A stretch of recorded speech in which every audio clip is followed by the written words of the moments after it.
क्या हुआ?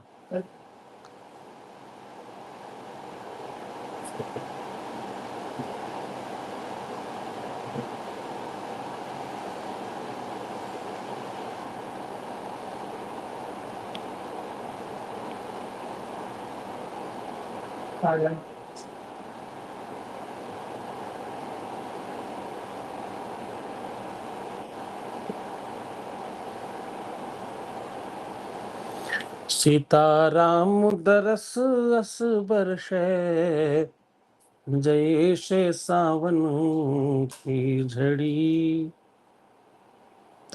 सीताराम दरस अस बरसै, जैसे सावन की झड़ी। चलो री दर्शन करियाऊं, चलो चलो री दर्शन करियाऊं, का सोचत खड़ी। सीता राम दरस अस बरसै, जैसे सावन की झड़ी। जीवन बड़ा है, संघर्ष निरंतर है, रोज तकलीफें हैं, रोज मुसीबतें हैं, रोज कोई बड़ी प्रॉब्लम है सामने। कभी अपनों से प्रॉब्लम है, कभी अपनों की प्रॉब्लम है, और कभी अपने ही प्रॉब्लम है। Got my point, what I am saying. कभी अपनों से प्रॉब्लम है, कभी अपनों की प्रॉब्लम है, और कभी अपने ही प्रॉब्लम है।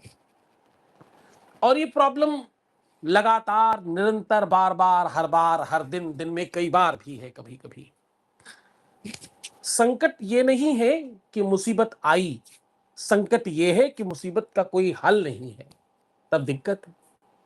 तो अगर तुम्हारे अपनों में, तुम्हारे अपनों के साथ, तुम्हारे रिश्ते में, रिलेशनशिप में, प्यार में, मोहब्बत में, इश्क में, तुम्हारी शादीशुदा जीवन में, पारिवारिक लाइफ में, इंडिविजुअल जीवन में, अथवा तुम्हारे परिवार में, अपनों के जीवन में, तुम्हारे अपनों को कोई दिक्कत है, तुम्हें अपनों से दिक्कत है, अथवा तुम्हारे अपने तुम्हारी दिक्कत है, इन सब के बारे में आज बात करूंगा। इन सब पर चर्चा करेंगे और खूब लगातार बातचीत करेंगे, लगातार बातचीत करेंगे ही नहीं, और इसका समाधान भी देंगे। और ये सलूशन, ये समाधान सब आज ही होगा, आज ही अर्जी लगेगी, आज ही समाधान होगा, और आज ही व्यवस्था होगी। तुम हमेशा कहते हो कि गुरुदेव जब तुम लाइव नहीं आते, आप लाइव नहीं दिखते, जब आपको लाइव नहीं देखता हूं तो सब कुछ गड़बड़ हो जाता है। उसका बड़ा कारण यह है कि तुम्हारी एनर्जी, तुम्हारी ताकत कौन बढ़ाएगा? तुम हो तो बल्ब, और वो 100 वाट का, 0 वाट का, 10 वाट का, 20 वाट का, 1000 वाट का, 5000 वाट का भी हो सकता है। जो बड़ी बड़े स्टेडियम में लगे हैं वो और बड़े वाट के हो सकते हैं। तो बल्ब तो कितने ही वाट का हो, उसमें कनेक्शन हो, उसमें जब तार जुड़ता है, तार जब सरकार का जुड़ता है, तार जब भरतार का जुड़ता है, तार जब परमात्मा के आशीर्वाद का जुड़ता है, तो कलर दिखते हैं, रंग दिखती है और रोशनी दिखती है। तो तुम्हारे जीवन में तुम कुछ इसलिए परेशान हो जाते हो, इसलिए तुम कभी कभी अटक जाते हो, क्योंकि तुम देखते नहीं मुझे। मैं लाइव आऊं तब तो 100% मेरी जिम्मेदारी होती है, मैं सब ठीक करूंगा ही करूंगा। मैं नहीं लाइव आऊं तब भी मैं ठीक करता हूं। जिनके घरों में फोटोएं रखी हैं, जिनके घरों में तस्वीरें रखी हैं, जिनके घरों में पूजा पाठ हो रहा मेरे बताए द्वारा, उन सबके जीवन में परिवर्तन बिल्कुल अलौकिक है। उनके जीवन परिवर्तित हो रहे हैं, लगातार हो रहे हैं, बार बार हो रहे हैं। संकट आते तो हैं, पर समाधान भी आता है पीछे से। कभी कभी संकट आता ही नहीं, पहले ही समाधान आ जाता है। पर एक बात 100% सुनिश्चित है कि तुम्हें हारने से पहले तुम्हारी जीत सुनिश्चित हो जाती है। युद्ध शुरू होने के पहले यह निश्चित हो जाता है कि तुम ही जीतोगे। ये बड़ी बात है ना? तुम परेशान हो, ये मुझे पता है। तुम अपनों से ही परेशान हो, ये भी पता है। तुम अपनों के लिए परेशान हो, ये भी पता है। और तुम्हें अपने ही परेशानी दे रहे हैं, ये भी पता है, पर तुम्हें ये क्यों नहीं पता कि सबका समाधान यही है, ये सब ठीक हो जाएगा। ये कोई बहुत बड़ी चीज नहीं है। किसी की आंख में दिक्कत है, किसी के नाक कान में दिक्कत है, किसी के गले में दिक्कत है, किसी की हेल्थ की दिक्कत है, किसी की वेल्थ की दिक्कत है, और किसी को पारिवारिक दिक्कत है, सांसारिक दिक्कत है, व्यवस्था की दिक्कत है, किए कराए तंत्र मंत्र की दिक्कत है। वो सब दिक्कतें एकदम स्वाहा हो जाएंगी। तुम परेशान मत होना, तुम्हारे अंदर ही एनर्जी है, तुम्हारे अंदर ही ताकत, उसे एक्टिवेट किया जाएगा। आज की इस यात्रा में, आज की अर्जी में, आज की प्रार्थना में जो लोग सम्मिलित हो रहे हैं, उनके जीवन को परिवर्तित करने के लिए, उनके जीवन को बेहतर करने के लिए, उनके जीवन को अच्छा बनाने के लिए वो सब प्रयास करेंगे। वो सारी चीजें की जाएंगी जिससे तुम्हारा जीवन बड़ा हो जाए और तुम बेहतर हो जाओ। थोड़ा ये भी तो देखना चाहिए कि तुम लोगों में से कौन कौन ऐसा है जो अवेलेबल नहीं है अभी, क्योंकि आवाज आ रही है कि नहीं ये कैसे पता लगेगा? अच्छा, तो आवाज भी आ रही है, वीडियो भी आ रहा है। अच्छा, नीचे हर हर महादेव लिखने वालों की, कोई कह रहा है मुझे ब्लेस करो। ब्लेस ब्लेस अलग से कैसे करें भाई? आशीर्वाद तो तुम्हारे साथ है ही। अगर आशीर्वाद न होता तो तुम कैसे होते? आशीर्वाद नहीं होता तो तुम यहां कैसे होते? आज मदर्स डे है ना? हाँ, मदर्स डे, फादर्स डे। तुम्हारी मम्मी पापा नानी चाची काका बुआ मौसी फूफा सब मैं ही हूं।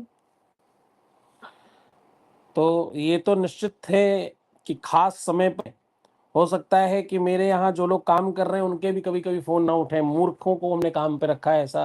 कहीं से रोबोट अभी मिल नहीं रहे मुझे, मैं उनको रखना चाहता हूँ, क्योंकि रोबोट एक्चुअली वही करता है जो मैं उनको कहूँ।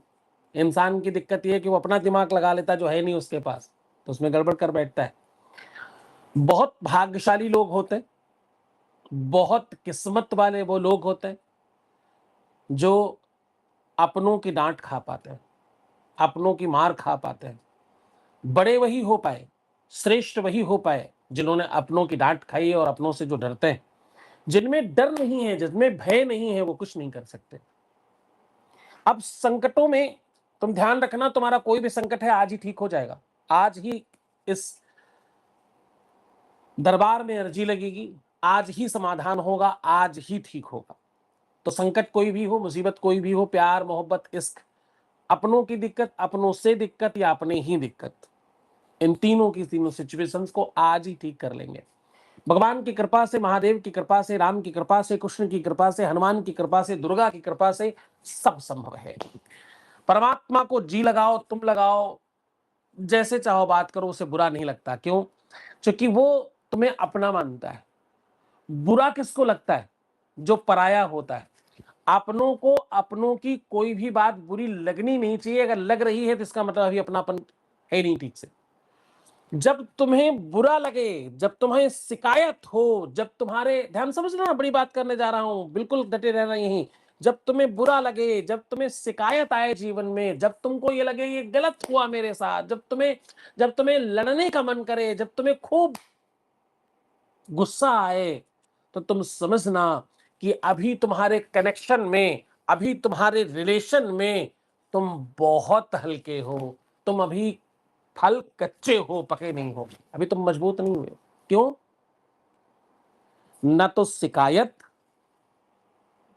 और ना ही रूठना, और ना ही परेशान होना, और ना बुरा मानना, ना कुछ खराब लगना। क्यों? क्योंकि जिसको हमने ये मान लिया है कि वो सब सर्वस्व है, वो परमात्मा है, वो ईश्वर है, बुरा कैसे लगेगा? भगवान बारिश दे अच्छा है, धूप दे अच्छा है, छांव दे अच्छा है, ठंड दे अच्छा है, ओले पड़े अच्छा है। हम कहते हैं परमात्मा जो करता है अच्छा करता है, अच्छे के लिए करता है, तो बुरा कैसे होगा? मानेंगे कैसे? होगा कैसे? ये संभव कैसे होगा? स्वार्थियों, ये बात ध्यान से समझना। स्वार्थ सिद्ध हुआ तो अच्छे, स्वार्थ सिद्ध नहीं हुआ तो बुरे। इसका मतलब तुम व्यापारी हो, तुम अच्छे नहीं थे, तुम अच्छे थे ही नहीं कभी। अच्छों को लाभ नहीं दिखता। मेरे लिए ये नहीं किया, मेरे लिए वो नहीं किया, मुझे ये नहीं दिया, मुझे वो नहीं दिया। ध्यान से समझना, सच्चा भक्त वही है जो ये समझता है जो नहीं दिया उसमें ही मेरा भला है। क्या? अन्यथा 26 लाख लोगों के जीवन में परिवर्तन आ गए। न जाने कितने लूले लंगड़े चलने लगे, जिनको आंख नहीं थी, दिव्यांग थे, वो देखने लग गए, पोलियोग्रस्त भागने लग गए। स्टीफन हॉकिंस की बीमारी साला विदेश में खुद साइंटिस्ट होकर के ठीक नहीं हुआ, यहां वो बीमारी वाले बच्चे ठीक हो गए। प्यार मोहब्बत परिवार न जाने कितने बच गए, न जाने कितने आत्महत्या करने वाले लोग बच गए। ये सब भगवान की कृपा से हुआ, ईश्वर की कृपा से, ये सच्चे दरबार की कृपा है। हमें भीड़ चाहिए ही नहीं, हमें कोई लंबी चौड़ी भीड़ भाड़ नहीं चाहिए, हम भीड़ से भागते हैं। हमारी कथाओं में जब ज्यादा भीड़ होने लगी तो हमने कथा ही बंद कर दी कि मुझे चाहिए नहीं ज्यादा लोग। मुझे लिमिटेड लोग चाहिए, उतने ही लोग चाहिए जितनों का मैं इलाज कर सकूं, जितनों को मैं ठीक से जान सकूं, जिनका मैं 100% पर्सन टू पर्सन इलाज समाधान कर सकूं। मुझे भीड़ नहीं चाहिए, मुझे अपना परिवार चाहिए, व्यापार नहीं चाहिए। व्यापार थोड़ी करना जितने ज्यादा लोग आएंगे उतने ज्यादा पैसे देंगे, उतना धनवान हो गए। मुझे ये सब नहीं चाहिए। मैं तुम्हारे जीवन को ठीक करने के लिए काम कर रहा हूं। परमात्मा की वाणी है, परमात्मा कहता है कि तुम चिंता न करना। परमात्मा क्या कहता है? भगवान कहता है तुम चिंता नहीं करना। भगवान कहता तुम परेशान नहीं होना। भगवान कहता तुम दिक्कत मानना मत, क्योंकि है नहीं। एक्सपेक्टेशंस तकलीफ देते हैं। एक्सपेक्टेशन मतलब चाहत रखना। जब तुम चाह लेते हो तो तकलीफ पाते हो।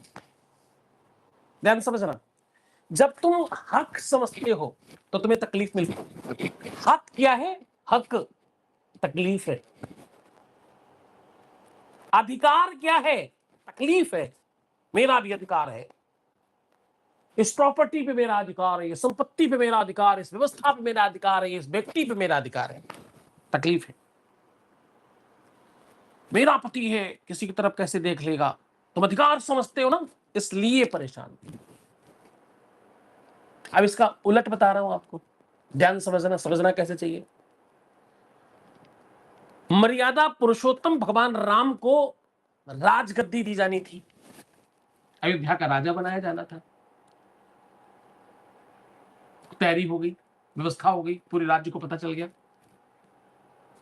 जब सब तैयारी हो गई, सबको पता चल गया, तब ये बोला गया कि अब तुम राजा राजा नहीं बनोगे, तुम बन जाओ, जंगल जाओ, ननिहाल मत जाना, ममाने मत जाना, चाचा ताऊ के यहां मत जाना, ससुराल मत जाना, नगर में प्रवेश मत करना, जंगल में रहना। कितने साल? 14 साल। तो यहां पर अधिकार ये कहता है कि पूछो क्यों भाई, हमारी क्या गलती है, ये तो बता दो। हक ये कहता है कि ये बोला जाए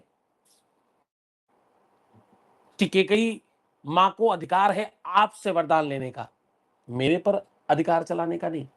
अधिकार ये कहता है, हक ये कहता है। हक कहता है कि राम को विरोध करना चाहिए,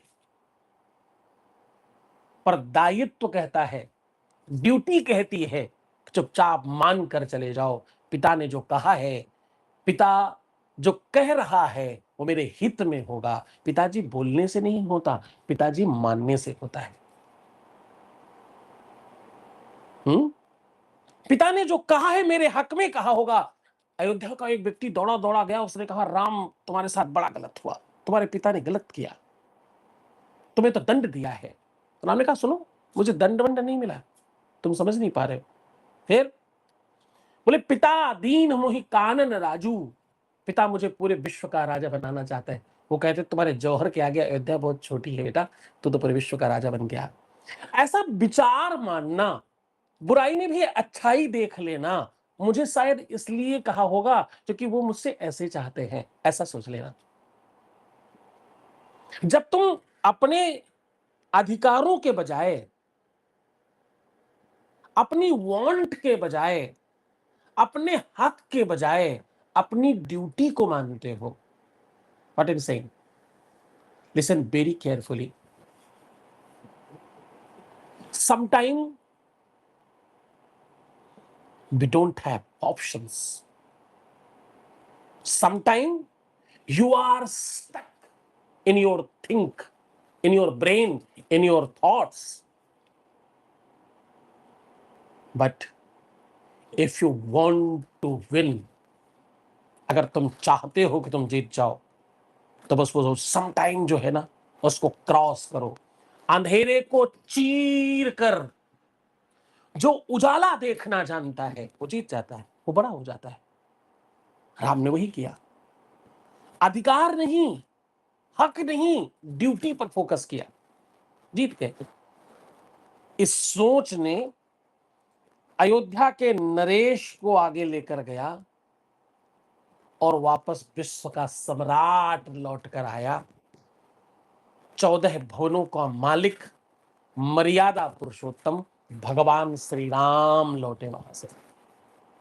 इधर से जो गया था वो राजा दशरथ का पुत्र था, जिसने अपनी ड्यूटी मानकर आगे बढ़ा। सदैव संघर्ष तुमको बड़ा बनाते हैं। सदैव महत्वपूर्ण तुमको कौन बनाता है? तुम्हारे विचार तुमको महत्वपूर्ण बनाते हैं। अमीर कौन बनता है, सफल कौन बनता है, सुखी कौन बनता है, बेहतर कौन बनता है? विचारक। अन्यथा हाथ पैर तो दो ही दो है सबको। दो हाथ पैर वाला भीख मांग रहा, दो हाथ पैर वाला अमीर है। दो ही दो हाथ पैर होते हैं, चार चार तो होते नहीं किसी को। वही खाना, मैं भी कुछ दिन पहले कह रहा था, मेरे आश्रम में इतने सारे लोग हैं, सेम भोजन मेरा वाला करते हैं, सेम मेरे वाले माहौल में रहते हैं, सेम मेरे वाले मौसम में रहते हैं, सेम मेरे वाले सिचुएशन में रहते हैं, सेम मेरे वाले ही औरा में रहते हैं, उसके बावजूद सब अलग अलग क्यों हैं? That's the thing, that's the vision. जब तुम अपनी विजनरी पर वर्क करते हो, जब तुम अपने विजन पर वर्क करते हो, जब तुम अपने थिंक्स पर काम करते हो, think positive, God positive, gain positive, सब तुम्हें पॉजिटिव मिलने लगता है। तुम सोचते नहीं, तुम विचार नहीं करते, तुम सोचते हो ऐसा ही होगा। अब बड़े ध्यान से समझना कहां गड़बड़ी है। तुम सोचते हो ऐसा होगा, अब तुम ये क्यों नहीं सोचते तुम जो सोच रहे हो वो भी हो सकता है, वो ही नहीं हो सकता है। बहुत ध्यान से समझना, वो भी हो सकता है, वो ही नहीं हो सकता। तुमने सोचा मेरा पति, मेरा लवर, मेरा दोस्त, मेरा बॉयफ्रेंड अथवा मेरी गर्लफ्रेंड ऐसा विचार कर रही होगी, उसने मेरे बारे में गलत सोचा होगा, उसने उसने ये मान लिया होगा कि मैं ऐसा हूं, इसलिए उसने ऐसा किया। अब ये भी हो सकता है ये ही नहीं हो सकता। अब तुम ये भी को ये ही मान लेते हो, इसलिए दुखी हो। तुम्हारी ड्यूटी क्या कहती है? ड्यूटी कहती है कि तुम बेटर हाफ हो, 50% हो तुम। तो जिम्मेदारी तुम्हारी भी बनती है कि अगर कोई गलतफहमी का शिकार हुआ है तो हमें ठीक करना है। आगे बढ़ो, बात करो, माफी मांगो।